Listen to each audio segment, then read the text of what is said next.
Good morning बच्चों, की हाल चाल। तो चलिएगा आज का लेक्चर करते हैं शुरू। और आज हम डिस्कस करने वाले अबाउट द ग्रेविटेशनल फोर्स। अगर आपको पहले के लेक्चर या फिर और कोई क्लास 9 का लेक्चर देखना है तो डिस्क्रिप्शन बॉक्स में जाके प्लेलिस्ट को चेक करिएगा। तो ग्रेविटेशनल फोर्स क्या होती है? ग्रेविटेशनल फोर्स क्या होगी? इट इज अ, जल्दी जल्दी करेंगे, ठीक है। इट इज अ, लेकिन फुल समझने के साथ, पूरा समझेंगे उसके बाद ही करेंगे। It is a type of force, it is a type of force which act between two mass bodies. Between two mass bodies is called gravitational force.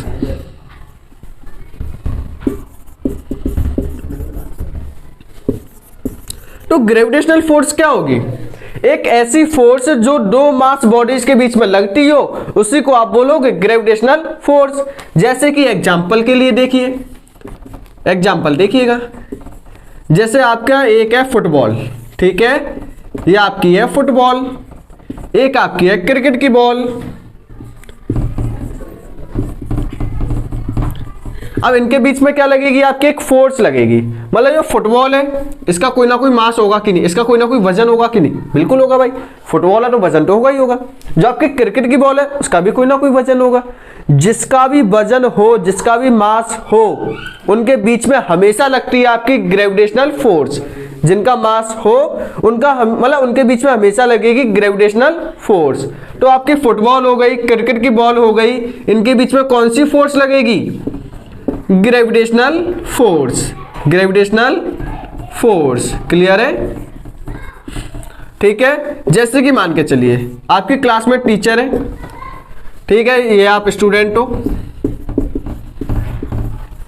ये टीचर। तो टीचर का कोई ना कोई वजन होगा कि नहीं? बिल्कुल होगा भाई, बिना वजन के काम कैसे होगा? तो टीचर का कोई ना कोई वजन होगा। जो स्टूडेंट है उसका भी कोई ना कोई वजन है, मतलब दोनों का कोई ना कोई मास है। जिनका भी मास होगा उनके बीच में क्या लगेगी? Gravitational force. तो ग्रेविटेशनल फोर्स क्या होगी? एक ऐसी फोर्स जो दो मास बॉडीज के बीच में लगेगी, जिनका भी क्या होगा? मास।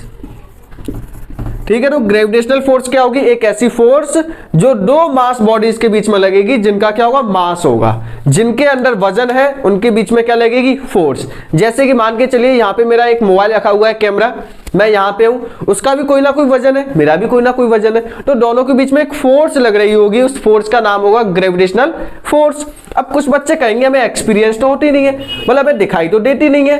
तो फोर्स है वो कैसी होती है? काफी ज्यादा कम लगती है, काफी ज्यादा वीक होती है, इसलिए आप उसे एक्सपीरियंस नहीं कर पाते हो। क्लियर है? अब जो आपकी ग्रेविटेशनल फोर्स है वो कैसी होती है? It is attractive force.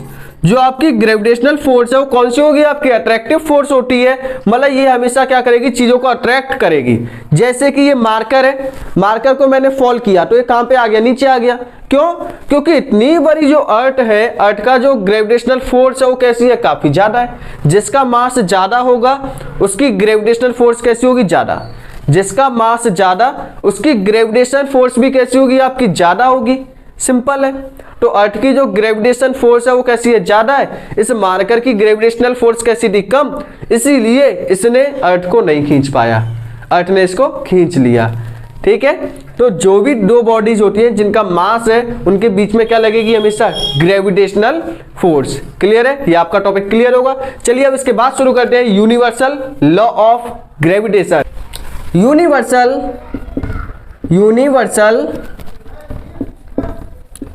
Law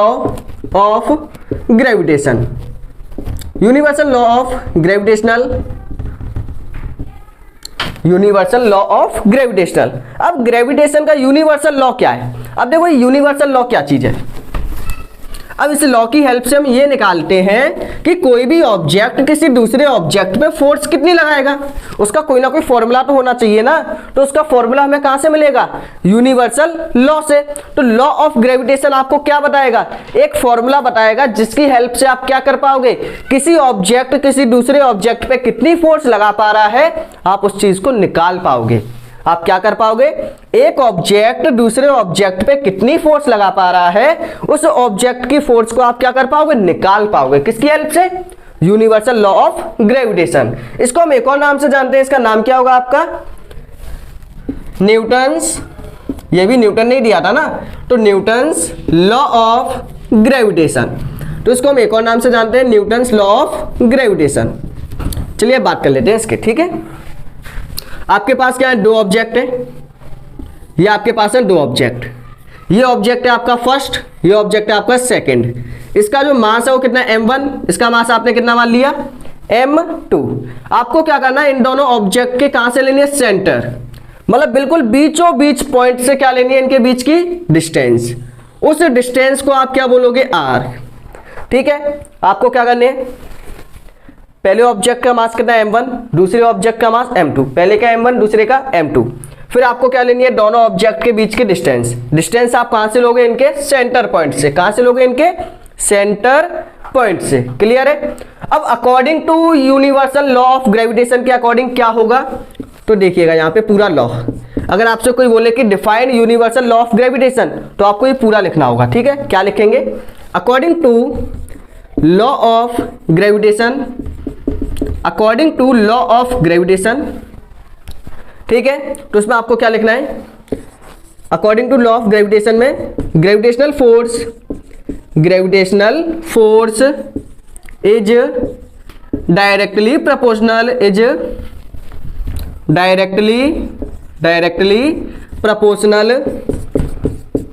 is directly proportional to the product of mass, ठीक है। तो ये चीजें तो आपने पढ़ी होंगी, प्रोडक्ट ऑफ मास। जो आपकी ग्रेविटेशनल फोर्स है, मतलब जितनी भी फोर्स लगेगी वो आपकी डायरेक्टली प्रोपोर्शनल, डायरेक्टली का मतलब बिल्कुल सीधा सीधा, तो जो आपकी फोर्स है वो डायरेक्टली प्रोपोर्शनल होगी किसके, इनके मास के।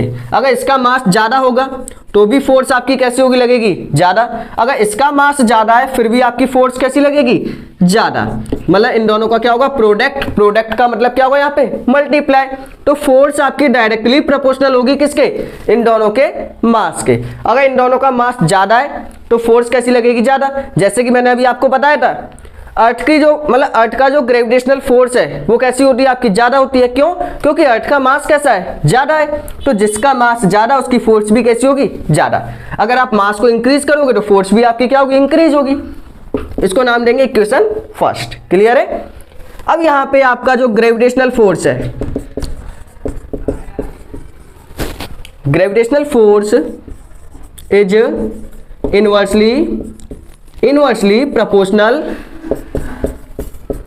proportional to distance between them। मतलब जो आपकी ग्रेविटेशनल फोर्स है वो इनकी डिस्टेंस के कैसे होगी, इनवर्सली। ठीक है, इनवर्सली का मतलब जो इनके बीच की जो फोर्स है, जैसे कि ये फोर्स है, ये आपकी इनवर्सली का मतलब उल्टा। डायरेक्टली का मतलब सीधा सीधा लिखना है, इनवर्सली का कहां लिखेंगे, नीचे। मतलब किसके इक्वल होगी, इनवर्स स्क्वायर लॉ के। तो inversely proportional to the square, यहां पे एक स्क्वायर और लगा देना, square of distance between them. तो इनके बीच की जो डिस्टेंस है उसके स्क्वायर के कैसी होगी, इनवर्सली प्रोपोर्शनल। तो यहां पे आप लगाओगे इक्वेशन नंबर सेकंड। क्लियर है। ठीक है। तो जो ग्रेविटेशनल फोर्स है वो आपकी डायरेक्टली होगी इन दोनों के मास के मल्टीप्लाई के। जो आपकी यूनिवर्सल फोर्स है वो आपकी इनवर्सली होगी किसके, इनके डिस्टेंस के स्क्वायर के। ये दोनों पॉइंट आपको क्लियर है कि नहीं, बिल्कुल होंगे। अब देखिएगा, on combining equation first and second. अब आपको क्या करनी है, इक्वेशन फर्स्ट और सेकंड दोनों को कंबाइन करना है। कंबाइन कैसे करोगे, देखो सिंपल। यहाँ पे क्या लिखी आपकी फोर्स डायरेक्टली, जो आपका ऊपर लिखा हुआ है उसे ऊपर लिख दो। ऊपर क्या लिखा हुआ है आपका मास, तो ऊपर लिख दिया आपने मास, m1 मल्टीप्लाई m2। चाहो तो इनके बीच में मल्टीप्लाई का साइन मत लगाओ, क्या लगा दो, डॉट m2। ये भी आपका मल्टीप्लाई का ही काम करता है। ठीक है। जो आपका नीचे लिखा हुआ है उसे नीचे लिख दो। तो नीचे क्या लिखा हुआ है आपका आर स्क्वायर, तो ये कहां पे आ गया आपका, नीचे आ गया। बताओ ये चीज क्लियर है कि नहीं। फोर्स डायरेक्टली है किसके, मास के, इनवर्सली है किसके, डिस्टेंस के। आर क्या होती है इनके बीच की डिस्टेंस। ठीक है। अब जब भी डायरेक्टली का साइन हटेगा तो इनके बीच में क्या आएगा, एक कांस्टेंट। जब भी आप डायरेक्टली का साइन हटाओगे, ये साइन किसका होता है? डायरेक्टली। इसे याद करो, ये साइन किसका है? डायरेक्टली। जब भी आप डायरेक्टली के साइन को रिमूव करोगे तो वहां पे क्या आएगा आपका? एक कांस्टेंट। यहां पे कांस्टेंट क्या आएगा? यहां पे कांस्टेंट आपका आएगा कैपिटल जी। क्या आएगा यहां पे? कैपिटल जी, जिसका नाम भी है, अभी हम पढ़ेंगे। जी m1 m2 upon R square क्या होगा? तो आपकी जो फोर्स है वो आपकी डायरेक्टली प्रोपोर्शनल होगी किसके? G m1 m2 upon R square. किसके डायरेक्टली प्रोपोर्शनल होगी? G m1 m2 upon R square. तो यहाँ पे ये फॉर्मूला आ गया किसका? फोर्स का। दो बॉडी के बीच में यदि आपको फोर्स निकालनी है तो उसका फॉर्मूला क्या होगा? F is equal to G m1 m2 upon R square. क्या होगा? G m1 m2 upon R square. बताओ ये चीज क्लियर है कि नहीं? यहाँ पे साइड में लिख लीजिए, F क्या होगी आपकी?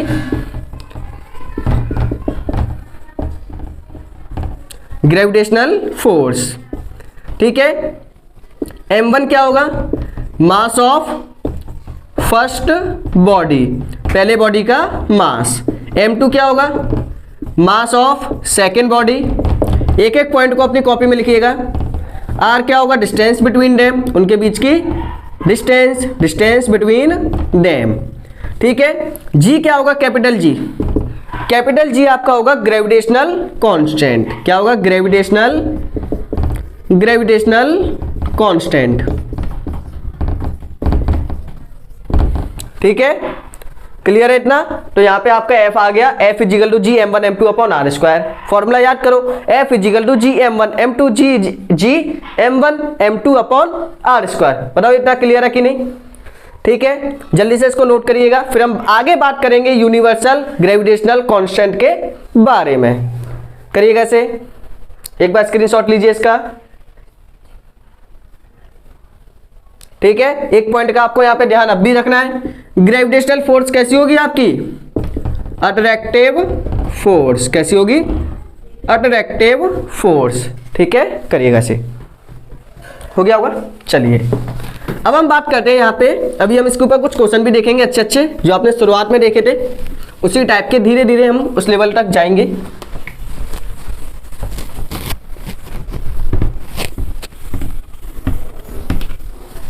ठीक है, यदि कोई बात करे यहाँ पे कि जो हमने ग्रेविटेशनल फोर्स निकाली है उसकी यूनिट क्या होगी, पूछ सकते हैं ना बच्चे। तो SI unit of gravitational force, SI unit of gravitational force. तो जो आपकी ग्रेविटेशनल फोर्स है उसकी SI यूनिट क्या होगी? बताओ, फोर्स की SI यूनिट क्या होती है? न्यूटन। तो ग्रेविटेशनल फोर्स की भी क्या होगी? न्यूटन। सेम। ठीक है, फोर्स की जो आपकी SI यूनिट है वो आपकी सेम रहेगी। कितनी रहेगी? न्यूटन। सिंबल क्या रहेगा? N। अगर कोई पूछे कि ये कैसे क्वांटिटी है, स्केलर क्वांटिटी या फिर वेक्टर क्वांटिटी, तो जो आपकी ग्रेविटेशनल फोर्स है, gravitational force is vector quantity.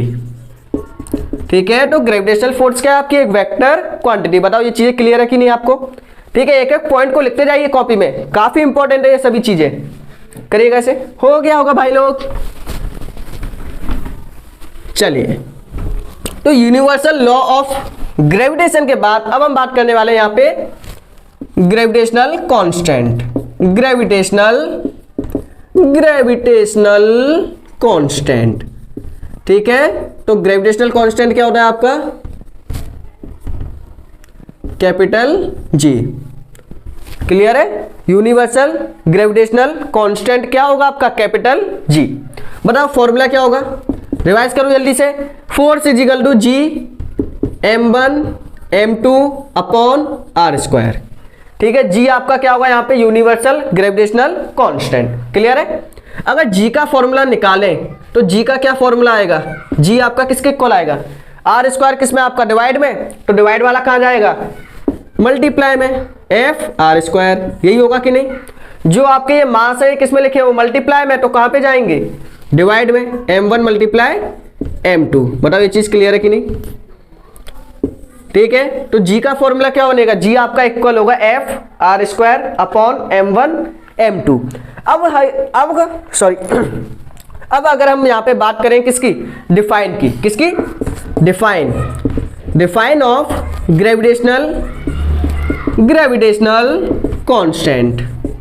तो ग्रेविटेशनल कांस्टेंट की डिफाइन क्या होगी? देखो सिंपल सी डिफाइन है, डिफाइन काफी सिंपल है। कैसे? इफ, देखो gravitational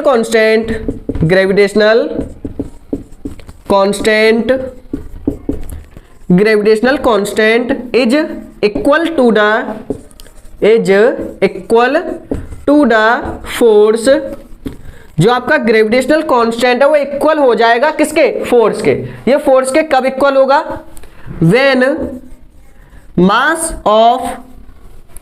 mass of bodies is 1 kg each and distance between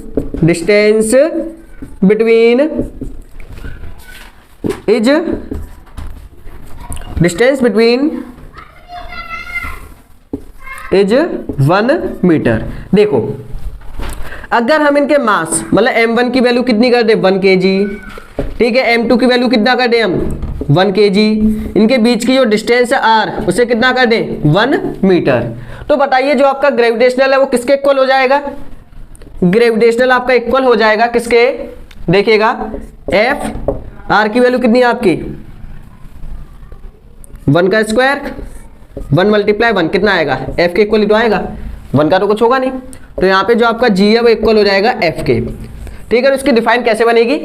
gravitational constant equal to the force if mass of two bodies, दोनों बॉडीज का जो मास है वो कितना हो जाएगा? 1 kg each and distance between them, उनके बीच की जो डिस्टेंस है वो कितनी हो जाएगी? r square. तो यहां से आप क्या निकाल सकते हो? ग्रेविटेशनल कांस्टेंट की डिफाइन। क्लियर है? अगर हम यहां पे बात करें वैल्यू SI यूनिट की, SI unit of gravitational constant. तो ग्रेविटेशनल कांस्टेंट की SI यूनिट कैसे निकलेगी? देखो काफी सिंपल है।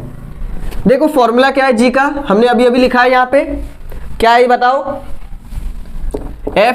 G equal to F multiply R square upon M1 multiply M2, यही है ना। तो यहां से इसकी SI यूनिट क्या निकलेगी? देखो इसकी SI यूनिट क्या निकलेगी? फोर्स की SI यूनिट क्या होती है? फोर्स को हम किस में मेजर करेंगे? न्यूटन में। तो फोर्स की हो गई आपकी न्यूटन, मल्टीप्लाई डिस्टेंस को किस में करते हैं? R को किस में करेंगे? मीटर में। तो ये आ गया आपका मीटर का स्क्वायर। क्लियर है? अपॉन मास कितना है? मास है इसका kg, किलोग्राम में। तो मास किस में आएगा आपका? किलोग्राम। कितने किलोग्राम आएंगे यहाँ पे? 2, 1 किलोग्राम यहाँ पे आएगा, ठीक है। तो उसकी SI यूनिट कैसे निकालोगे? G है, फोर्स की SI यूनिट क्या होगी? न्यूटन। R किस में आपका? मीटर में, मीटर स्क्वायर का स्क्वायर। मास को किस में करोगे? किलोग्राम। मास किस में करोगे? किलोग्राम। तो उसकी SI यूनिट आपकी बन जाएगी न्यूटन मीटर स्क्वायर पर, ये डिवाइड का साइन किस में बनेगा? पर में। किलोग्राम कितने हो जाएंगे? 2 kg का स्क्वायर, ठीक है। उसकी जो यूनिट है वो क्या बन गई आपकी? न्यूटन मीटर स्क्वायर पर kg स्क्वायर। क्या बन गई? न्यूटन मीटर स्क्वायर पर kg स्क्वायर। इसको हम ऐसे भी लिख सकते हैं, न्यूटन मीटर स्क्वायर kg। जब हम इसको ऊपर लेके जाएंगे तो उनकी पावर किस में आ जाएगी? माइनस में। तो ये क्या आ गई इसकी SI यूनिट। कितने बच्चों को ये क्लियर है SI यूनिट? जल्दी से वीडियो को स्टॉप करके सॉल्व करिएगा। अगर नहीं आया तो हल्का सा वीडियो को रिपीट करके आप देख सकते हो भाई लोग, जल्दी करिए जल्दी। इसके बाद अब हम क्या करने वाले हैं देखिएगा। इसके बाद अब वैल्यू ऑफ G, इसकी वैल्यू क्या होगी? SI यूनिट निकल गई, डिफाइन हो गई, वैल्यू तो निकली नहीं है अभी तक। तो इसकी वैल्यू आपकी बिल्कुल फिक्स है। इसकी वैल्यू कितनी होती है देखिएगा? 6.67, कितनी होगी? 6.67 इंटू 10 की पावर माइनस 11। 6.67 इंटू 10 की power minus 11 unit newton metre square पर kg स्क्वायर। कितनी होगी? न्यूटन मीटर स्क्वायर पर kg स्क्वायर। तो जल्दी से वीडियो को स्टॉप करके एक बार इसका स्क्रीनशॉट ले लीजिएगा, जल्दी करिएगा।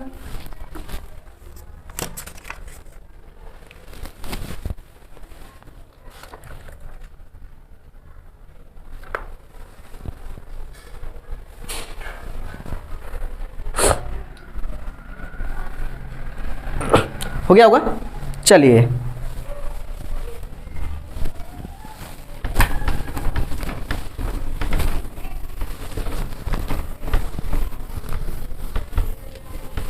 तो यहां पे हो गई बातें ग्रेविटेशनल कांस्टेंट की, ठीक है। पहले हम पूरा टॉपिक फिनिश करेंगे, उसके बाद हम लगातार क्वेश्चन आंसर लगाएंगे। क्लियर है? अगर आपको क्वेश्चन आंसर देखने तो आप क्या कर सकते हो, वीडियो के लास्ट में जाके देख सकते हो, ठीक है। मिडल में स्टार्ट कर सकते हो वीडियो को, वहां से आपके सभी क्वेश्चन स्टार्ट हो जाएंगे। तो नेक्स्ट अब हम बात करने वाले हैं यहाँ पे, ये आपके सामने आ चुका होगा।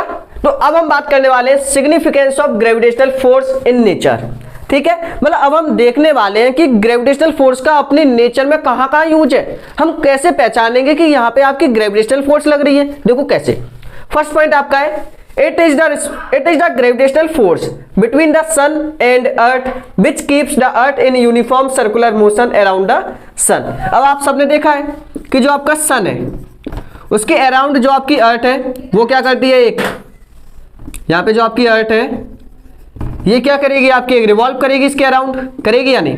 तो ये रिवॉल्व है वो किसकी वजह से हो रहा है, ग्रेविटेशनल फोर्स की वजह से, क्योंकि इसका भी कोई ना कोई मास है, इसका भी कोई ना कोई मास है, और दोनों मास बॉडीज के बीच में क्या लगेगी, आपकी एक फोर्स। कौन सी फोर्स लगेगी, ग्रेविटेशनल फोर्स, ठीक है। तो सन और अर्थ के बीच में भी कौन सी फोर्स लगती है, आपकी ग्रेविटेशनल फोर्स। क्लियर है? जिसकी वजह से जो आपकी अर्थ है वो मूव करती है कौन से मोशन में, सर्कुलर मोशन में। जो आपकी अर्थ है सर्कुलर मोशन में मूव क्यों करती है, ड्यू टू ग्रेविटेशनल फोर्स, क्योंकि इनके बीच की जो ग्रेविटेशनल फोर्स है वो चेंज हो जाती है किसमें, सेंट्रीपिटल फोर्स में, ठीक है। इनके बीच की जो ग्रेविटेशनल फोर्स है वो चेंज होती है किसमें, सेंट्रीपिटल फोर्स में। क्लियर है? सेकंड देखिएगा, the gravitational force between the earth and moon, जैसे आपकी सन और अर्थ के बीच में लगती है ऐसे ही आपकी जो ग्रेविटेशनल फोर्स है वो आपकी अर्थ के बीच में और मून के बीच में लगती है, ठीक है। अर्थ और मून के बीच में लगती है। तो जैसे जैसे आपका मून है वो रिवॉल्व करता है अराउंड द अर्थ, किसकी वजह से करता है रिवॉल्व, मूव किसकी वजह से करता है, ग्रेविटेशनल फोर्स की वजह से, क्योंकि जो ग्रेविटेशनल फोर्स है ये आपकी चेंज हो जाएगी किसमें, सेंट्रीपिटल फोर्स में। सेंट्रीपिटल फोर्स कौन सी होती है, किसी भी ऑब्जेक्ट को मूव कराने वाली फोर्स, जिसकी वजह से जो आपका मून है वो मूव करेगा अराउंड द अर्थ। क्लियर है पॉइंट? नेक्स्ट अब आपका point, it is also the gravitational force of the earth which keeps all object on earth. मतलब जितने भी ऑब्जेक्ट आपके अर्थ पे रखे हुए हैं एक जगह पे प्लेस है, जैसे कि ये मार्कर है मेरे हैंड पे क्यों रखा हुआ है, ड्यू टू ग्रेविटेशनल फोर्स। तो जितनी भी चीजें आपकी अर्थ पे प्रेजेंट है वो सभी चीजें किसकी वजह से, ग्रेविटेशनल फोर्स की वजह से। अगर ग्रेविटेशनल फोर्स ना होती तो सभी ऑब्जेक्ट कहां पे उड़ गए होते, आपके हवा में। क्लियर है? नेक्स्ट है आपका, it is responsible for rainfall, snowfall और जो आपके flow of water in river, नदियों में जो आपका पानी चलता है, स्नोफॉल्स होते हैं, रेनफॉल होते हैं, उन सब में भी आपके कौन काम करते हैं, सभी ग्रेविटेशनल फोर्स। एक एक करके सबकी इमेज दिखाई जा रही होगी, कैसे आपका जो अर्थ है वो मूव कर रहा है अराउंड द सन। फिर आपको इमेज दिखाई जा रही होगी कि जो आपका अर्थ मून है वो मूव करे around the earth due to gravitational force, ठीक है। फिर आपकी इमेज होगी कि हर ऑब्जेक्ट आपके अर्थ पे क्यों रखे हुए हैं, due to gravitational force. Rainfall हो गई, आपकी स्नोफॉल्स हो गई, ये किसकी वजह से, सभी ग्रेविटेशनल फोर्स की वजह से। तो इन सभी जगहों पे आपकी कौन सी फोर्स लगी हुई है, ग्रेविटेशनल फोर्स। बताओ ये चीज आपको क्लियर है कि नहीं, बिल्कुल एकदम झक्कास वाली, बढ़िया तरीके से, कोई टेंशन नहीं ना। कमेंट सेक्शन में लिख दो, अब आपको आता है तो जल्दी लिखिएगा, ठीक है। देखो ऐसे नहीं आएंगी चीजें, आपको क्या करनी होंगी, समझनी होंगी। समझनी कैसे होंगी, जैसे कि आपने एक बार लिख लिया, अब वीडियो को स्टॉप करो, जितना भी आपने लिखा है एक बार उसे रिवाइज करो, ये फॉर्मूला ये फॉर्मूला ये फॉर्मूला, तब ये चीजें क्या होंगी, आपको धीरे धीरे आएंगी। ऐसा नहीं कि एक बार में आ जाए, एक बार में कोई भी हीरो थोड़ी ना बन जाएगा, धीरे धीरे स्टेप बाय स्टेप बनना है, ठीक है। जैसे कि मान के चलो आपने एक टॉपिक पढ़ा, उस टॉपिक को अच्छे से पढ़ लो, ठीक है। जैसे कि फर्स्ट लेक्चर इसको काफी अच्छे से करो, एक बार देखो, दो बार देखो, ठीक है। अच्छे से देखने के बाद जितने भी न्यूमेरिकल्स हैं उन्हें करने की कोशिश करो, नहीं आ रहे फिर वीडियो लेक्चर को देखो, जिससे क्या होगा, आपकी जो प्रैक्टिस है वो क्या होगी, काफी ज्यादा एफिशिएंस वाली होगी, काफी ज्यादा एफिशिएंट हो जाएगी आपकी प्रैक्टिस। करिएगा इससे। वीडियो को स्टॉप करके जल्दी से नोट करिए, फिर लास्ट टॉपिक करते हैं, उसके बाद लगाएंगे न्यूमेरिकल्स। वीडियो को स्टॉप करके जल्दी से लीजिएगा स्क्रीनशॉट। हो गया होगा एकदम झक्कास वाला, चलिएगा, अब हम बात करने वाले हैं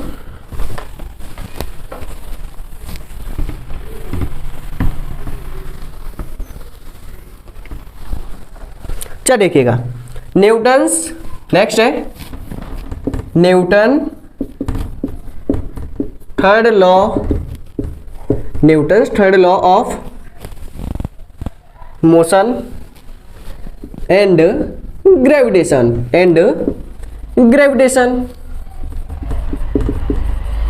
देखो न्यूटन्स थर्ड लॉ और ग्रेविटेशन दोनों एक साथ काम कैसे करते हैं देखिएगा, ठीक है।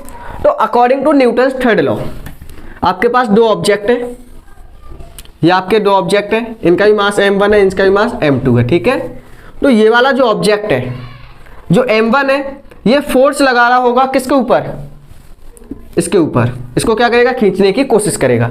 देखिएगा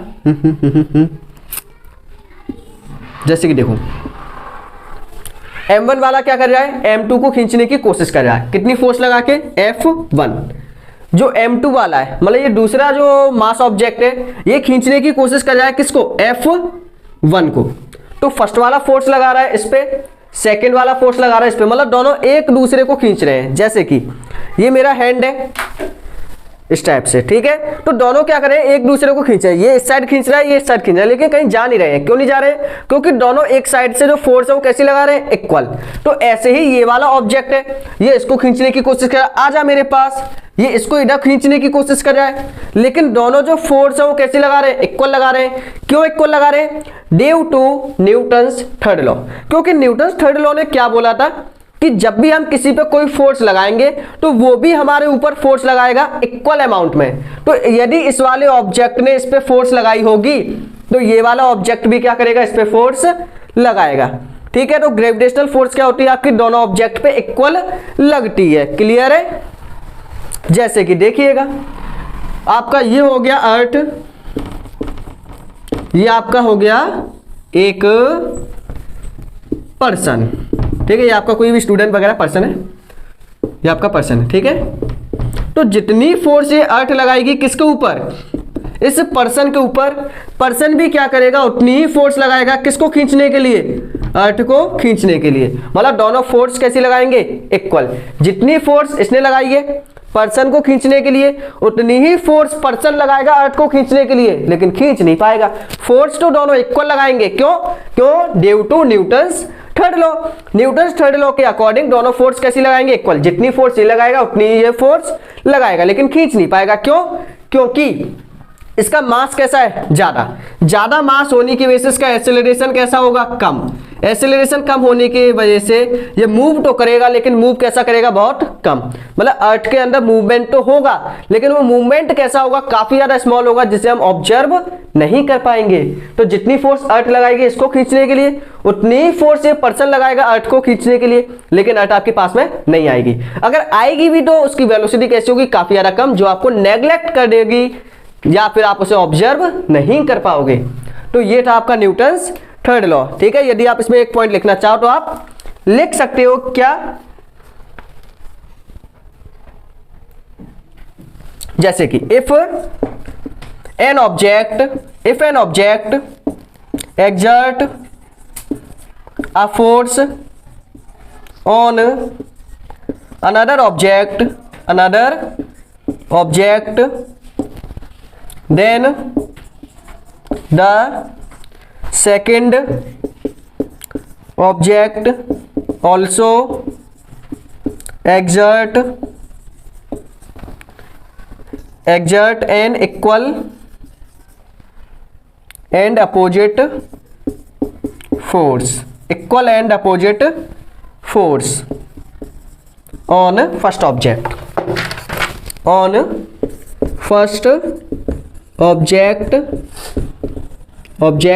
due to Newton's third law, ठीक है। तो यदि एक ऑब्जेक्ट दूसरे ऑब्जेक्ट पे फोर्स लगाएगा तो दूसरा ऑब्जेक्ट भी फर्स्ट वाले ऑब्जेक्ट पे क्या लगाएगा, फोर्स लगाएगा। दोनों कैसी फोर्स लगाएंगे, इक्वल, लेकिन दोनों का डायरेक्शन कैसा होगा, अपोजिट। अगर ये इस साइड लगाएगा तो ये लगाएगा इस साइड, दोनों का डायरेक्शन कैसा होगा, अपोजिट, लेकिन दोनों की फोर्स कैसी होगी, इक्वल। क्लियर है पॉइंट, ठीक है। ये किसकी वजह से आएगा, आपका न्यूटन्स थर्ड लॉ। तो एक ऑब्जेक्ट ने दूसरे पे जितनी फोर्स लगाई है दूसरा भी उतनी ही फोर्स लगाएगा फर्स्ट वाले पे, दोनों इक्वल फोर्स से खींचेंगे due to Newton's third law. ठीक है, तो यहाँ पे आपके सभी टॉपिक होते हैं फिनिश। अब हम लगाने वाले हैं यहाँ पे कुछ न्यूमेरिकल्स। ठीक है, तो अब आपकी स्क्रीन पे आ चुके होंगे क्वेश्चन। तो क्वेश्चन नंबर फर्स्ट आपकी स्क्रीन पे है, वीडियो को स्टॉप करके जल्दी से कर दीजिएगा सॉल्व। आपके फायदे की है बात, जल्दी करिए वीडियो को स्टॉप करके। ठीक है, देखो क्वेश्चन नंबर फर्स्ट में आपसे क्या बोला है, what is the source of centripetal force that a planet require to revolve around the sun. मतलब जितने भी प्लेनेट है वो सन के चारों तरफ रिवॉल्व क्यों करते हैं, इसके पीछे का रीजन क्या है। सेंट्रीपिटल फोर्स उन्हें कहां से मिलती है, तो उन्हें जो सेंट्रीपिटल फोर्स मिलती है, जैसे कि मान के चलिए ये आपका है सन, क्लियर है। यहां पे क्या होंगे आपके प्लेनेट, ये प्लेनेट क्या करते हैं, इसके चारों तरफ रिवॉल्व करते हैं कि नहीं, बिल्कुल करते हैं। ठीक है, रिवॉल्व करने पे ये आपकी अर्थ हो गई, प्लेनेट हो गया। अब ये रिवॉल्व करने पे क्या होता है, ये रिवॉल्व क्यों करते हैं, due to centripetal force, centripetal force. अब ये सेंट्रीपिटल फोर्स मिलती कहां से है, अब ऐसा थोड़ी ना कि आसमान से टपक के आ गई होगी सेंट्रीपिटल फोर्स, नहीं ना। तो जो सेंट्रीपिटल फोर्स है वो आपकी मिली है कहां से, ग्रेविटेशनल फोर्स से। कहां से, ग्रेविटेशनल फोर्स। क्लियर है, तो देखिएगा, तो क्वेश्चन में आपसे क्या पूछा है कि कौन सी फोर्स रिक्वायर होती है, मतलब व्हाट इज द सोर्स। तो सोर्स क्या है उसका, ग्रेविटेशनल फोर्स। आगे आपसे पूछा गया कि on what factor does the force depend, वो फोर्स आपकी किस किस के ऊपर डिपेंड है, मतलब ग्रेविटेशनल फोर्स आपकी किसके ऊपर डिपेंड होगी। तो आंसर लिखिएगा, answer first gravitational force depend on mass of object and distance between them. उनके बीच की डिस्टेंस और मास पर डिपेंड होती है, क्योंकि इसका फॉर्मूला क्या है, F = G m1 m2 upon r square. Clear, तो r पे डिपेंड होगी, m1 m2 पे डिपेंड होगी, g पर तो डिपेंड होगी नहीं। करिएगा जल्दी से वीडियो को स्टॉप, जल्दी हो गया होगा। ठीक, आंसर लिखिएगा।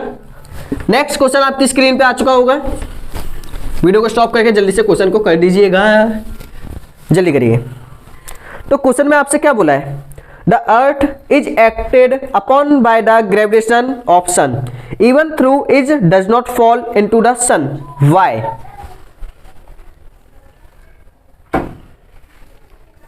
देखो क्वेश्चन ने ये पूछा है, जो आपका सन है, ये सन आपका क्या करता है, अर्थ पे क्या लगाता है, सन आपकी अर्थ पे लगाता है ग्रेविटेशनल फोर्स।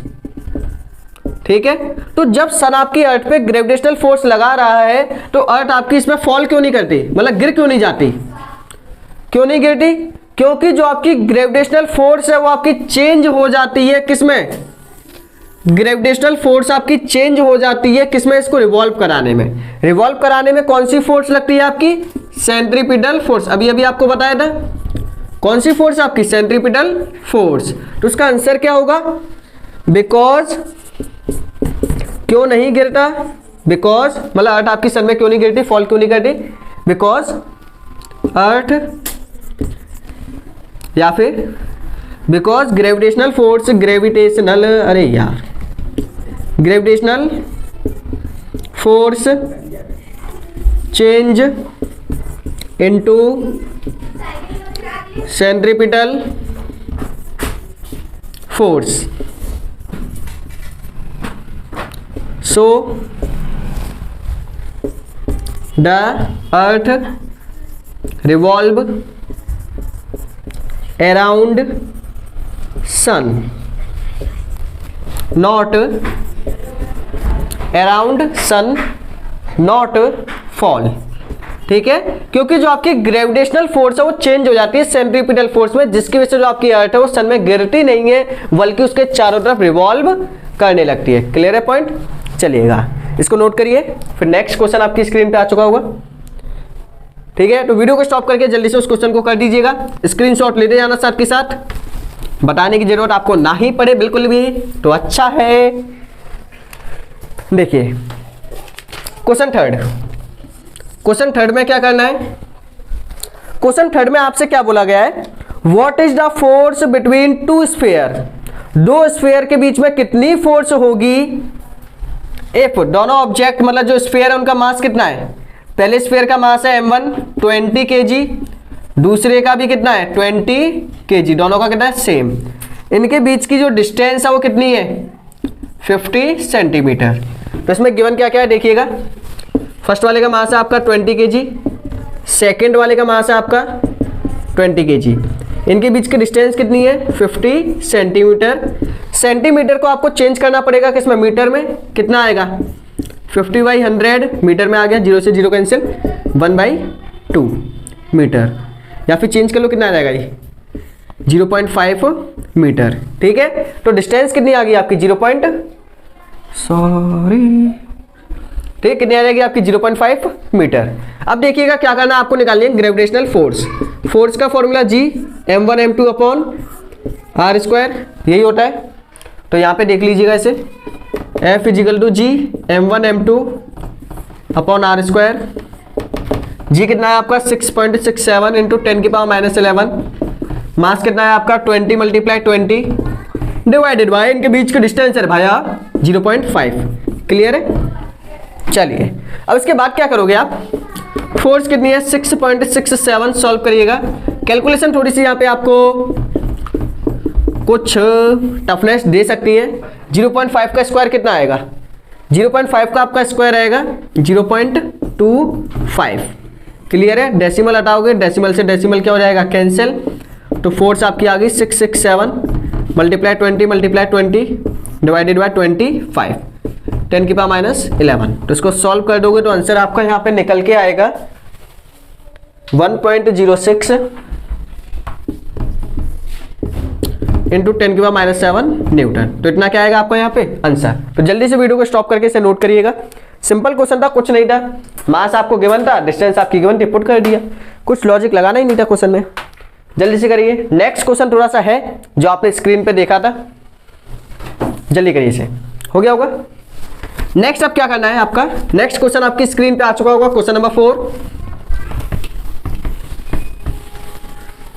ठीक है, कैलकुलेशन थोड़ी सी आपको ही करनी होगी, नहीं तो आपका लेक्चर है वो काफी और ज्यादा लेंथी हो जाएगा।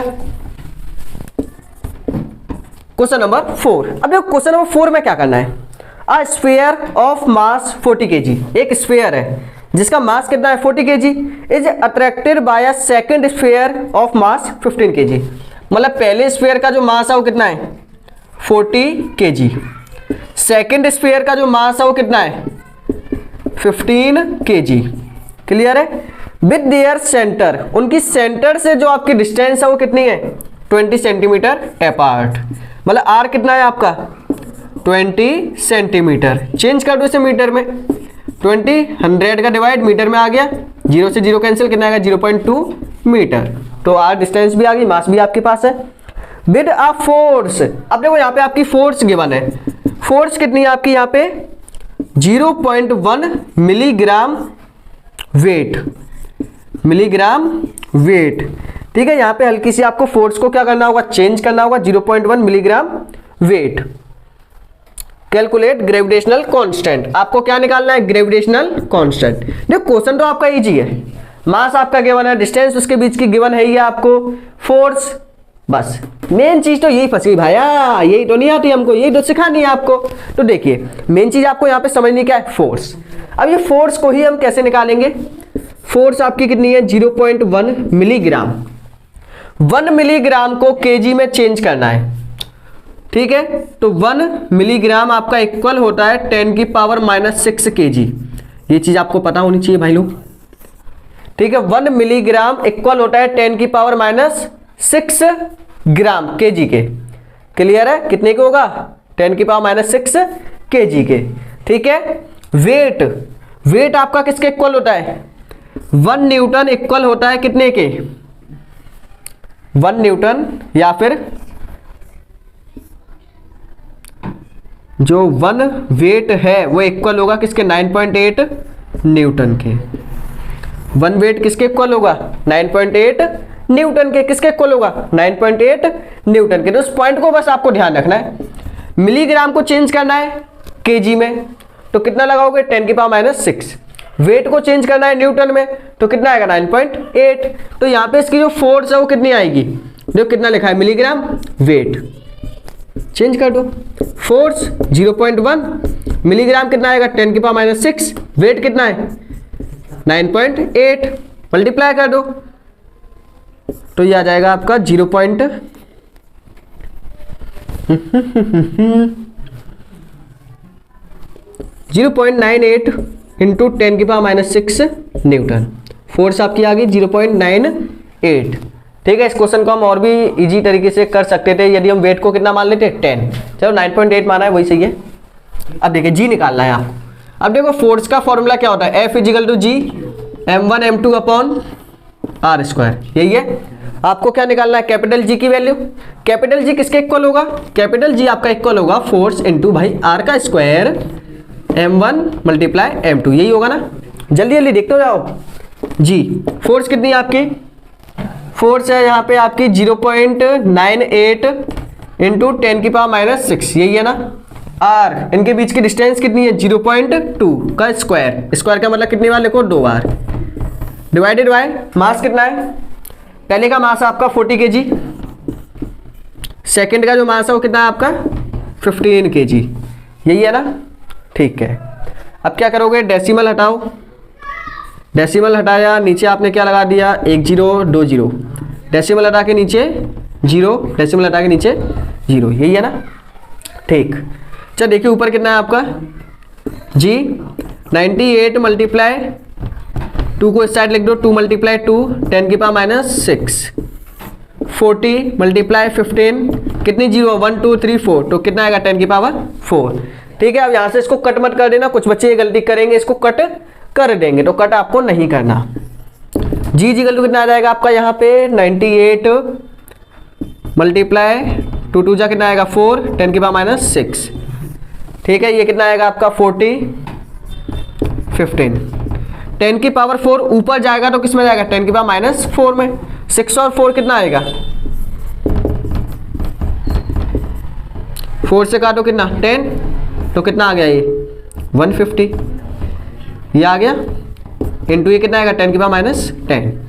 ठीक है, तो जी की वैल्यू आपकी ये निकल आएगी। इसको इससे क्या कर देना, डिवाइड, तो आपका आंसर आ जाएगा करेक्ट। तो वीडियो को स्टॉप करके जल्दी से इसको सॉल्व करिएगा, जल्दी करिए।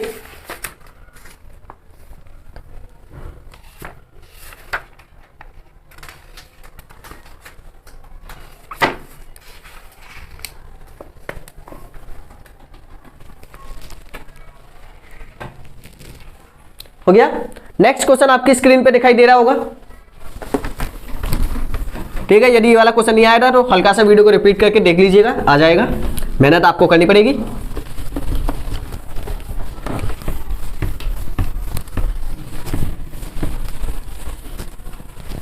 देखिए, तो क्वेश्चन नंबर आपका है